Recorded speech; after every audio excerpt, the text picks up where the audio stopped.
Assalamualaikum warahmatullahi wabarakatuh. Perkenalkan, saya Siti Romaya, calon guru penggerak angkatan 9, berasal dari SDN 2 Negarawangi, Kota Tasikmalaya.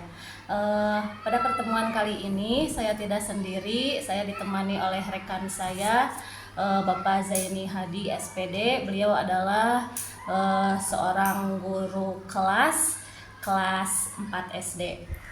Bagaimana kabarnya, Pak? Alhamdulillah Bu, baik-baik saja. Oh, alhamdulillah ya. Nah, hari ini kita akan mengadakan percakapan pra-observasi sebelum nanti saya akan mengamati jalannya proses pembelajaran yang akan Bapak lakukan di dalam kelas atau sebelum saya melakukan supervisi kelas. Nah, adapun tujuan diadakannya supervisi adalah untuk mengetahui dan mengevaluasi jalannya proses pembelajaran yang akan Bapak lakukan nanti. Dan mengapa hari ini kita melakukan percakapan praobservasi adalah sebagai persiapan awal sebelum nanti Bapak melakukan kegiatan pembelajaran agar Bapak lebih siap dan lebih percaya diri sehingga memberikan pembelajaran yang terbaik bagi siswa. Seperti itu, Pak ya? Iya Bu. Nah, sebelumnya ada beberapa hal yang ingin saya tanyakan kepada Bapak terkait nanti proses pembelajaran yang akan Bapak lakukan. Yang pertama, mengenai tujuan pembelajaran. Nah, kira-kira apa tujuan pembelajaran yang ingin Bapak capai setelah proses pembelajaran berakhir nanti? Baik Ibu. Sebelum melaksanakan kegiatan pembelajaran, saya akan memaparkan tujuan pembelajaran. Adapun tujuan pembelajaran yang akan nanti saya akan laksanakan, yang pertama Bu, peserta didik bisa mengidentifikasi dari bagian-bagian tubuh tumbuhan, kemudian bisa memahami fungsi masing-masing bagian dari tubuh tumbuhan, dan yang ketiga mengaitkan fungsi bagian tubuh dengan kebutuhan tumbuhan untuk tumbuh, kemudian mempertahankan diri dan serta berkembang biak dengan percaya diri itu Bu. Baiklah, tujuan pembelajaran yang ingin Bapak capai setelah proses pembelajaran berakhir nanti itu ada 3 bagian ya, dimulai dari identifikasi bagian tumbuhan, kemudian memahami fungsi dari bagian tumbuhan tersebut, kemudian mengaitkan dari pembelajaran tadi kepada kehidupan sehari-hari siswa. Seperti itu ya Pak? Iya Bu.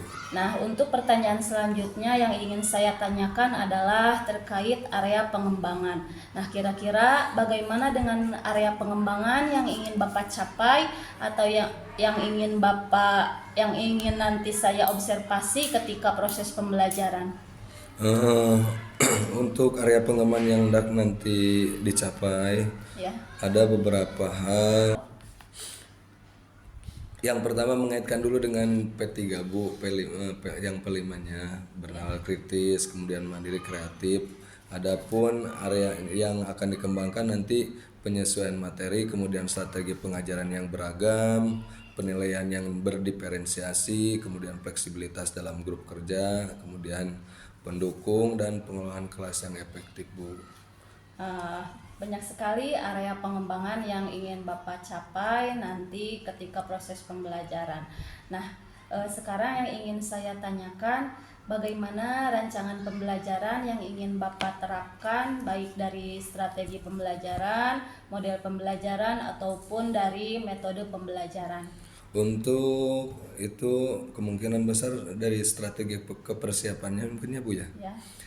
Adapun strategi yang saya persiapkan nanti, saya akan menggunakan dengan mengintegrasikan dengan pembelajaran diferensiasi Bu. Bisa mengakomodasi kebutuhan dan gaya belajar berbeda di antara siswa, kemudian sehingga setiap individu dapat mencapai potensinya secara optimal. Nah, ini mungkin melibatkan yang pertama penyediaan materi, kemudian pendekatan dan asesmen yang akan disesuaikan dengan tingkat kesiapan dan minat siswa Ibu. Kemudian pada pembelajaran diferensiasi, area yang sudah saya sampaikan tadi sudah Bu ya. Ya. Nah, seperti itu Bu. Eh, Kemudian pertanyaan selanjutnya terkait tentang media pembelajaran yang akan digunakan. Kira-kira media seperti apa yang akan Bapak pergunakan nanti ketika pembelajaran di kelas?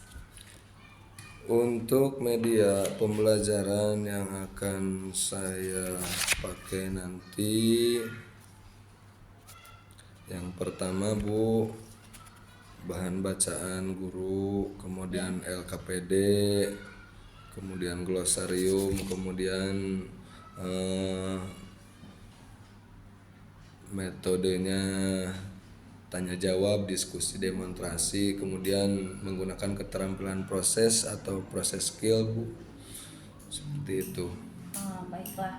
Nah, kira-kira kapan Bapak akan melakukan pembelajaran tersebut? Insya Allah karena IPAS ada di jadwal tanggal 7 Ya. hari Kamis Bu, mungkin akan dilaksanakan. Insya Allah pada hari Kamis nanti saya akan datang ke kelas Bapak untuk melakukan supervisi kelas. Nanti saya akan melihat dan mencatat hal-hal apa saja yang terjadi di dalam kelas. Nanti setelah Bapak melakukan pembelajaran dan kemudian saya observasi, kita adakan percakapan terakhir, yaitu percakapan pasca observasi yang nanti juga akan didampingi oleh pengajar praktik. Nah, sebelum kita akhiri nih sesi sekarang, saya ingin tahu apa yang Bapak dapatkan dari percakapan kita pagi hari ini. Saya jadi tahu Bu Ya. tentang bagaimana nanti pelaksanaan pembelajaran diferensiasi yang diintegrasikan KSE Bu. Jadi harus ada hal yang harus dipersiapkan mungkin untuk mempersiapkan nanti ketika pembelajaran berlangsung. Yang pertama mungkin yang harus disiapkan rancangannya, kemudian asesmennya juga, kemudian materinya juga, kemudian moda, metode sama modelnya juga, kemudian target peserta didiknya seperti apa, kemudian karakteristik peserta didiknya bagaimana, seperti itu Bu. Adapun yang harus dipersiapkan mungkin nanti setelah diobservasi seperti ini, dari segi hal sarpras, kemudian yang nanti akan saya pakai media komputer, laptop, proyektor, kemudian jaringan internet, kemudian media dari pembelajaran itu sendiri. Nah, itu mungkin nanti saya bisa mempersiapkan dengan observasi pada pagi hari ini. Baiklah, saya ucapkan terima kasih atas kesediaan Bapak pada pagi hari ini bisa berdiskusi dengan saya untuk melakukan kegiatan nanti pembelajaran di kelas, dan kita adakan sekarang kegiatan percakapan praobservasi. Nanti kita bertemu lagi ketika sesi observasi di pembelajaran di kelas. Mungkin seperti itu Pak. Untuk kegiatan hari ini kita cukupkan sekian dulu. Mudah-mudahan kita bisa bertemu lagi ya Pak. Ya Bu, terima kasih Bu. Assalamualaikum warahmatullahi wabarakatuh. Waalaikumsalam warahmatullahi wabarakatuh.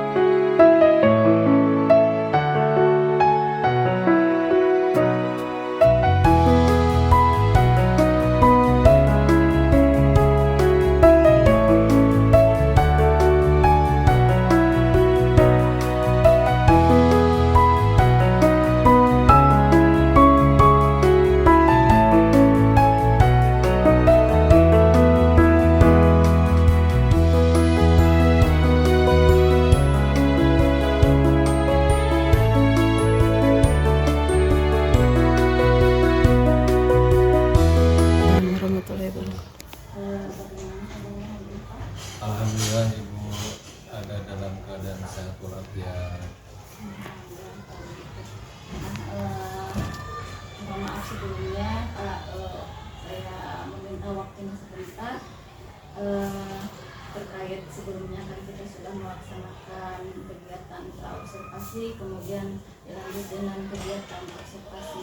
Nah, sekarang kegiatan terakhir nih Pak, percakapan pasca observasi.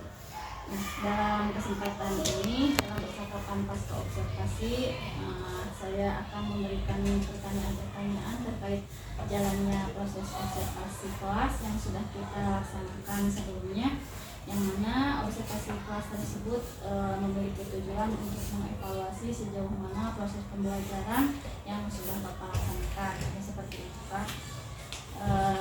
Jadi saya lanjut saja langsung ke pertanyaan-pertanyaan. Iya Bu.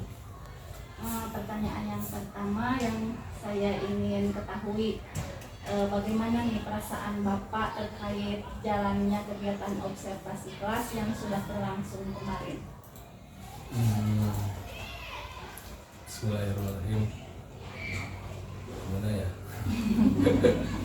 Mungkin tidak menutup kemungkinan karena memang sebagian mungkin tidak seluruhnya gitu ya. Termasuk saya sendiri mungkin ketika diobservasi perasaan gugup ada itu. Nggak tahu kalau misalnya orang lain karena memang stres ada. Karena memang harus mempersiapkan beberapa administrasi persiapan yang harus dilaksanakan ketika nanti kegiatan KBM mungkin. Alhamdulillah dapat masukan juga dari kekurangan ketika diobservasi. Kelebihannya mungkin kekurangannya menjadi motivasi untuk bisa dikembangkan kembali, diisi kembali melalui pengembangan yang ada kekurangan pada diri saya. Terima kasih Pak. Tapi alhamdulillah ya bisa berjalan lancar kemarin proses, mulai dari proses pra-observasi kemudian dilanjutkan dengan observasi ya. Alhamdulillah Bu, meskipun berkeringat. Mungkin pertanyaan selanjutnya yang saya ingin ketahui dari Bapak, bisa Bapak ceritakan kembali terkait area pengembangan apa saja yang Bapak lakukan di dalam kelas ketika proses pembelajaran tersebut, kemudian langkah-langkah atau tahapan pembelajaran apa saja yang sudah Bapak laksanakan di dalam kelas. Alhamdulillah Bu, dari kegiatan kemarin KBM yang telah saya laksanakan, alhamdulillah anak-anak sudah mendapatkan yang penerapan P5-nya juga sudah diterapkan, kemudian sudah diimplementasikan melalui diskusi juga. Anak-anak bisa kreatif, kemudian mandiri, bertanggung jawab dengan tugasnya yang telah saya berikan melalui diskusi mungkin Bu, dan saling berkolaborasi dengan antar temannya. Dan itu merupakan salah satu penerapan implementasi P5 yang berarti mungkin kita artikan dengan bernalar kritis Bu. Dan seperti itu. Itu untuk ruang lingkup P5-nya ya Pak ya. Iya. Nah, kira-kira dari area pengembangan tadi yang Bapak paparkan, menurut Bapak sendiri, menurut penilaian Bapak sendiri, apakah hal tersebut Bapak menilai sudah berhasil dilakukan dalam kelas atau belum kira-kira menurut Bapak? Untuk melihat keberhasilan peserta didik mungkin Bu, karena itu merupakan salah satu proses, tidak semua, karena memang ada beberapa siswa yang mungkin ketika ditugaskan menjadi beberapa kelompok sesuai dengan diferensiasinya, jadi anak ada yang diam, tidak ikut berkolaborasi gitu, tidak ikut nimbrung dengan apa yang telah diberikan tugas, itu mungkin salah satunya. Kemudian saya juga menerapkan trisentra pendidikan Bu, ketika memberikan tugas, saya memberikan tugas dengan terus berkolaborasi dengan orang tua karena memang itu merupakan salah satu trisentra pendidikan antara guru, siswa dan orang tua mungkin. Jadi setelah kita memberikan tugas, saya berkolaborasi dengan orang tua, menindaklanjuti dengan apa yang telah diberikan tugasnya. Jadi setiap pagi anak-anak bisa menyiram pohon tanaman mereka sendiri, kemudian cara menanam, tahu tentang fungsi akar, kemudian batang dan selanjutnya seperti itu mungkin Bu. Ya, jadi menurut Itu terkadang ada orang tua yang ngejapri, Pak saya ketinggalan tugasnya, karena memang sumber daya manusia yang dimiliki oleh wali murid tidak sepenuhnya ada gitu Bu. Jadi mungkin kuota seperti itu.